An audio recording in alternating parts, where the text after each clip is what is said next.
एक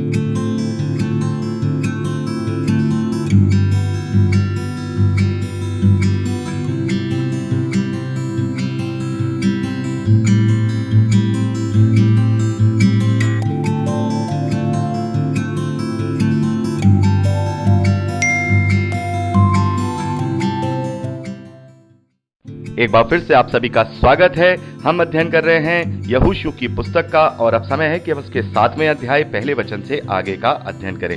यहाँ जब हम 7वें अध्याय को पढ़ते हैं तो यहाँ पर हम आकान नामक एक पुरुष का पाप देखते हैं।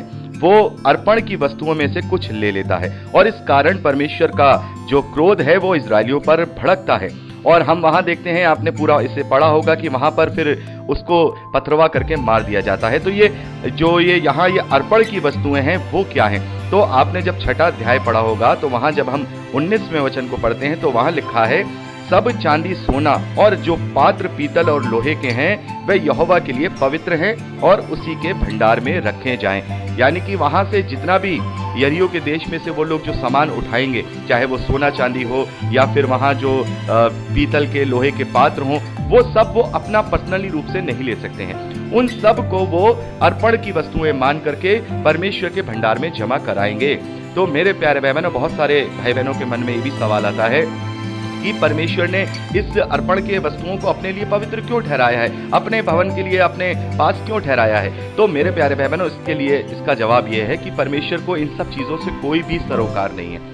परमेश्वर ये सारी चीजें नहीं चाहता है। परमेश्वर ने ये केवल इसलिए वहां कराई ताकि इजरायलियों के अंदर लूट खसोट ना मच जाए, अराजकता ना हो जाए कि मैं ये छीन ले लूं, ये मैं ले लूं। क्योंकि अगर परमेश्वर इस प्रकार की आज्ञा वहां नहीं देते तो क्या होता, जब इजरायली जो योद्धा थे वहां पर जब वो सामान को उठा रहे थे तो वो आपस में युद्ध करने लगते कि ये मेरा है, ये मेरा है। उनमें आपस में ही जो है आपस में लड़ाई हो जाती। तो इस बात को यहाँ पर स्ट्रिक्टली फॉलो कराने के लिए परमेश्वर ने बात की ताकि वो लोग केवल अपना ध्यान उस देश को अधिकारी करने में ही लगाएं, ना कि उस जगह को लूटपाट करने में, अपने घरों को भरने के लिए। तो इस प्रकार की आज्ञा उन्हें दी गई कि ये सारी बातें, ये जो तुम वहां से सामान उठाओगे, ये सब परमेश्वर यहोवा के लिए पवित्र है और उसके लिए अर्पण ठहरेगी। इसमें से कुछ भी तुम अपने पास नहीं रखोगे, तुम अपने पास इसमें से कुछ नहीं रखोगे। और यहाँ पर यही 7वें अध्याय में बताया गया कि जैसे ही जो ये आकान नामक पुरुष है उस अर्पण की वस्तुओं में से वो कुछ चुरा लेता है, तब परमेश्वर का क्रोध इजरायलियों पर भड़कता है। और हम देखते हैं इसके बाद जो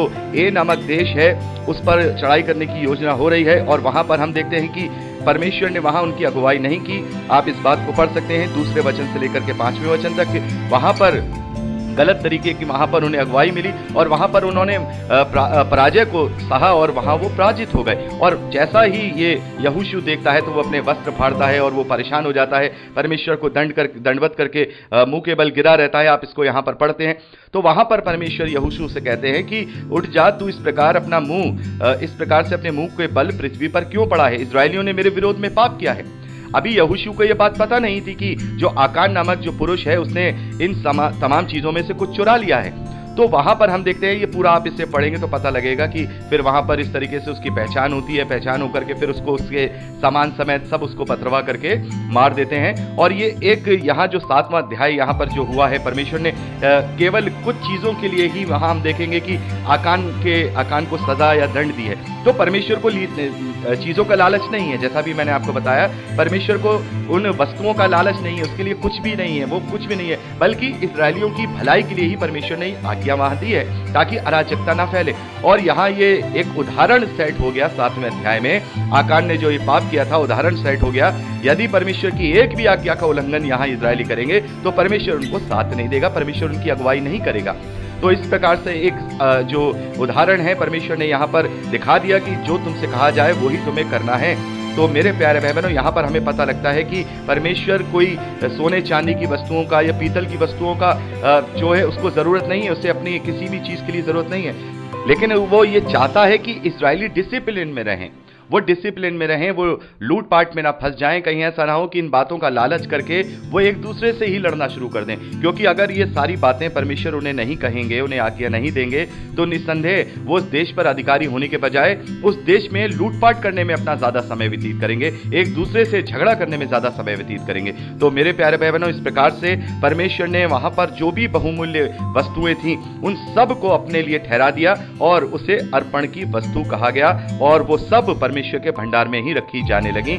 और ये 7वें अध्याय को आप पर्सनली रूप से जरूर पढ़िएगा। मैं आपसे कह रहा हूं, यहां आप इसे जरूर पढ़िएगा। ऐसा ना हो कि आप इसे स्किप कर दें कि मैंने आपको ओवरऑल तरीके से बता दिया है। जरूर तरीके से इसे अपने पर्सनली रूप से जरूर पढ़िएगा, क्योंकि आपको यहां पता लगेगा कि कैसे वहां पर उसने आकान ने लालच किया और लालच करके कैसे परमेश्वर ने उसको सबके सामने बीच में लाया और फिर उसको दंडित किया। और एक एग्जाम्पल हम देखेंगे यहां इजरायलियों के बीच में सेट हो गया कि हम परमेश्वर की अर्पण की वस्तु में से एक भी चीज चोरी नहीं कर सकते हैं। जो भी हमें वहां से मिले हम सब एक जगह इकट्ठा कर दें, ताकि हम उस काम में अपना ध्यान दें जो परमेश्वर ने हमें दिया है। उस देश का अधिकारी होने के लिए हमें जो उसने कहा है, पहले हम उसके अधिकारी हो जाए। बाकी तो ये इस धरती पर जो हम इस पे कब्जा करने वाले हैं, अधिकारी होने वाले हैं, यहां हमें सब कुछ मिल जाएगा। तो एक एग्जाम्पल यहां हम देखते हैं 7वें अध्याय में।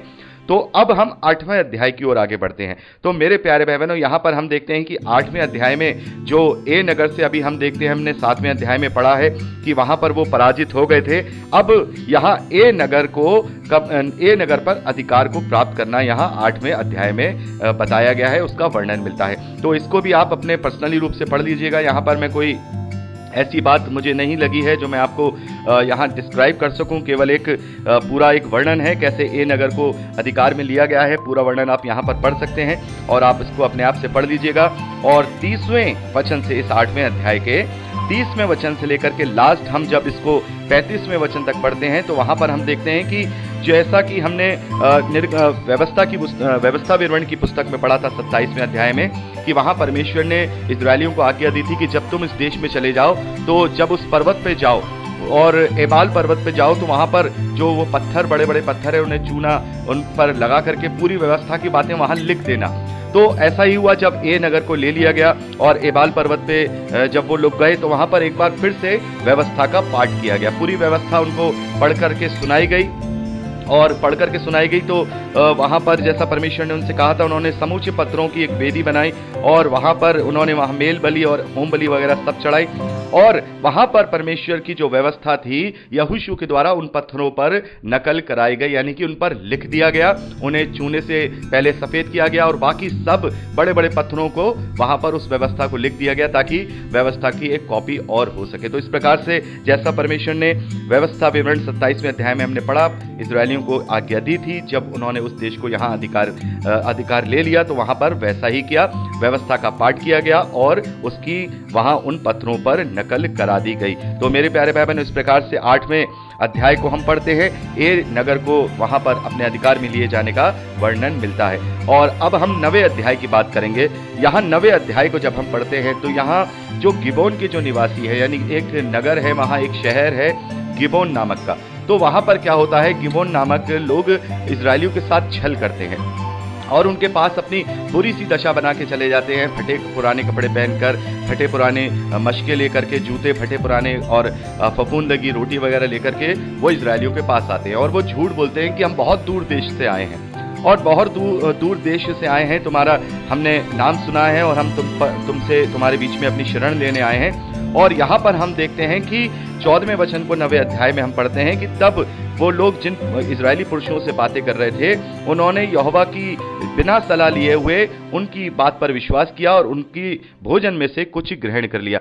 और वहां पर हम देखते हैं कि वहां परमेश्वर से इसके विषय में कोई भी बात नहीं पूछी गई और इन लोगों ने उन्हें ये समझा कि ये परदेशी हैं, लेकिन बल्कि वो उसी देश के, उसी कनान देश में एक गिबोन नगर है, वहां के निवासी थे। और इस प्रकार से वो उनके बीच में आए और उन्होंने अपने आप को इस तरीके से बताया और उनसे, इजरायलियों से अपने लिए शपथ खिलवा ली कि तुम हमें, हमारी रक्षा करोगे, हमें मारोगे नहीं। इस प्रकार का पूरा वर्णन यहाँ पर देख सकते हैं आप इस प्रकार से वहां उन्होंने शपथ खा ली। और हम देखते हैं बाद में जब इजरायलियों को पता लगता है कि ये लोग तो यहीं गिबोन के निवासी हैं और इन्होंने हमारे साथ छल किया है, तो अब उनके हाथ बंध गए थे, क्योंकि उन्होंने शपथ खा ली थी और शपथ खा करके अब वो उन्हें घात नहीं कर सकते, उन्हें मार नहीं सकते थे। तो फिर वहां पर हम देखते हैं कि वहां जो यहोशू है उन्हें कहते हैं कि भाई ठीक है, तुम अब हमने शपथ खाई, अब हम तुम्हें घात तो नहीं करेंगे, तुम हमारे साथ ही रहना, लेकिन अब तुम्हें अलग तरीके का काम दिया जाएगा, तुम्हें लकड़हारे और पानी भरने वाला नियुक्त कर दिया जाएगा कि तुम इजराइल में रह करके यही काम करो और तुम्हें घात नहीं किया जाएगा। तो मेरे प्यारे भाई बहनों, 9वें अध्याय को जब हम पढ़ते हैं तो यहाँ पर हम ये देखते हैं कि इजरायलियों के लिए परमेश्वर का नाम बहुत महत्वपूर्ण है और हमारे लिए भी जो परमेश्वर का नाम है वो महत्वपूर्ण होना चाहिए। जैसा कि प्रभु यीशु मसीह ने तो खैर हमें आज्ञा दी है कि तुम शपथ ही ना खाना और तुम्हारी हाँ की हाँ और तुम्हारी ना की ना होनी चाहिए, और यहाँ पर तो हम देखते हैं इन्होंने शपथ खाई है, लेकिन प्रभु यीशु मसीह कहते हैं तुम शपथ मत खाना, तुम्हारा व्यवहार, तुम्हारा चरित्र ऐसा होना चाहिए कि तुम्हें शपथ खाने की जरूरत ही ना पड़े, शपथ खाने की जरूरत ही ना पड़े, तुम्हारी हाँ की हाँ हो और तुम्हारी ना की ना होनी चाहिए। इस बात को हमने मत्ती के सुसमाचार में पढ़ा था। लेकिन यहाँ पर इजरायलियों को यह आज्ञा थी कि वो शपथ खा सकते हैं, तो यहाँ शपथ का एक हम कहेंगे एक बताया गया है, एक उदाहरण दिया गया है, कंपैरिजन किया गया है कि देखो यहाँ शपथ खाने के बाद इजरायलियों ने अपनी किसी भी रीति से शपथ नहीं तोड़ी और वो नहीं तोड़ सकते थे। तो इस प्रकार से गिबोनियों ने छल के द्वारा जो हम कहेंगे कि इजरायलियों की छत्र छाया वहां प्राप्त कर ली और वो इस प्रकार से बच गए। तो मेरे प्यारे भाई बहनों, यहाँ पर हमने 9वें अध्याय को कंप्लीट कर लिया है और 10वें अध्याय से लेकर के जब हम 12वें अध्याय तक पढ़ते हैं तो यहाँ पर और दूसरे राज्यों पर इजरायलियों के द्वारा अधिकार प्राप्त किए जाने का वर्णन मिलता है। जैसे अब हम जब 10वें अध्याय को पढ़ते हैं तो यहाँ पूरे 10वें अध्याय में हम अमोरियों पर विजय का वर्णन देखते हैं। 11वें अध्याय में हम राजा याबीन और उसके सहायक का जो यहोशू के द्वारा पराजित होना है उसका वर्णन देखते हैं, और हम देखते हैं कि 12वें अध्याय में जो मूसा के द्वारा पराजित राजा थे उनका वर्णन मिलता है और यहोशू के द्वारा जो राजा पराजित हुए उनका वर्णन मिलता है। तो इस प्रकार से हम पूरा यहाँ जो पूरा इजराइल देश है उसका अधिकार प्राप्त करने का वर्णन इन 3 अध्यायों में पाते हैं, 10वें अध्याय से लेकर 12वें अध्याय तक।